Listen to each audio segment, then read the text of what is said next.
बिस्मिल्लाहिर्रहमानिर्रहीम। फरमान मुस्तफ़ा सल्लल्लाहु तआला अलैहि वसल्लम जो सुबह और शाम मुझ पर 10-10 बार दुरूद शरीफ पढ़ेगा, बरोज़ क़यामत उसे मेरी शफ़ाअत पहुँच कर रहेगी। सल्लु अल हबीब।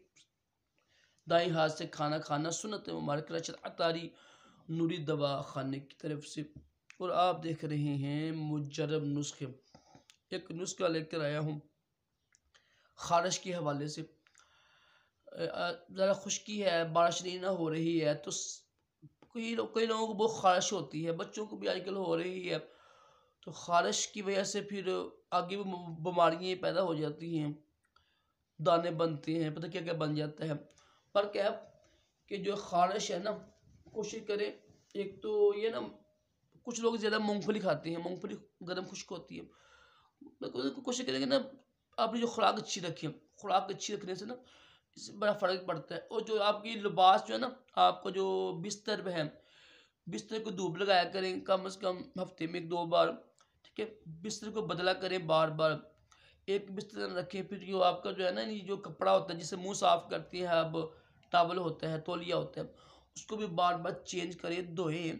ठीक है, खुद भी हफ्ते में 1 बार नहाया करें, पूरे जिस्म पर तेल मालिश करें, थोड़ा हल्की फुल्का धूप में रहा करें। जो गर्म अशिया जो होती है ना, अगर आपका वाकई खारिश पड़ी हुई है तो गर्म चीज़ों से बचें आप, क्योंकि परहेज़ बहुत ज़रूरी है। ठीक है, जिन चीज़ों से नुकसान होता है उससे बचें आप। तो फिर इंशाल्लाह जो नुस्खा मैं आपको ऊपर लिख दूंगा, ये नुस्खा इस्तेमाल कीजिएगा खारिश के हवाले से।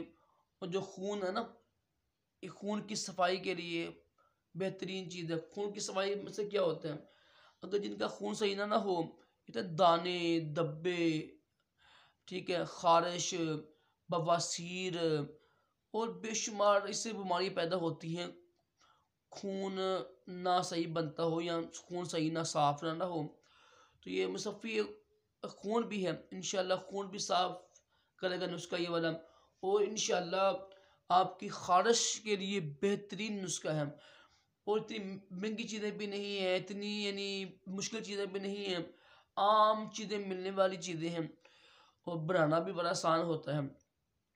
तो इंशाल्लाह उम्मीद है नुस्खा आपको अच्छा लगेगा।